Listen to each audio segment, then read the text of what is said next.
saacadihii la soo dhaafay ayaa waxaa baraha bulshada lagu faafinayay qoraallo lagu sheegay in uu jiro khilaaf xoogan oo u dhexeeya madaxweyne maxamed cabdulaahi farmaajo iyo ra-iisul wasaare xasan cali khayre xildhibaano ka tirsan golaha shacabka ayaa been abuur ku tilmaamay warar ka sheegaya in uu jiro khilaafkaas waxaana ka mid ah xildhibaan cabdishakuur cali mire waxaana uu sheegay in uusan waxba ka jirin khilaafka la sheegay inuu u dhexeeyo madaxweynaha iyo ra-iisul wasaarahiisa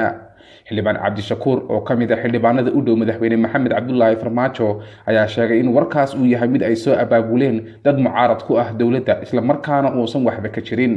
xildhibaanka ayaa waxa uu yidhi waxyaabo badan oo inaga qaldamay waxaa sabab u ah bulshadeena oo u nugul faafinta wararka been abuurka ah iyo xogo aan la hubin oo dadka shacabka lagu marin habaabinayo sidaan ogahay waxa ay noqotay awoodda keliya ee mucaaradku adeegsadaan ayuu yidhi xildhibaanku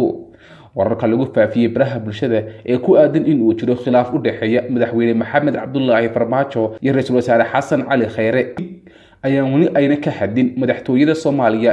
sidoo kale waxaa jirin khilaaf rasmi ah oo ka soo baxay marka laga reebo qoraalada dadka qaar ay soo dhigayaan baraha bulshada ku kulanto 2 sano ayuu buuxsantay ra-iisul wasaare xasan cali khayre iyadoo aan marnaba la maqal khilaaf soo kala dhex galay isaga iyo madaxweyne maxamed cabdulaahi farmaajo oo xilli hore meelo fagaare ah uu uga faanay sida ay u wada shaqeeyaan ra-iisul wasaarihiisa hadal hayn badan ayay dhalisay waxyaabaha isku hayaan labada mas'uul iyo sababta ay uga duwan yihiin mas'uuliyiintii ka horeeyay balse shalay ayaa waxaa si lama filaan ah baraha bulshada ugu baahay olole ay abaabulayaan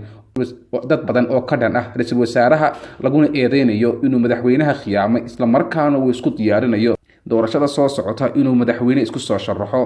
ololayaasha oo ay ka dhex muuqdeen dad bulshada saameyn ku dhex leh kuna dhow madaxweynaha siyaasad ahaan iyo beel ahaanba ayaa shaki badan abuuray oo bannaanka keenay su-aasha ah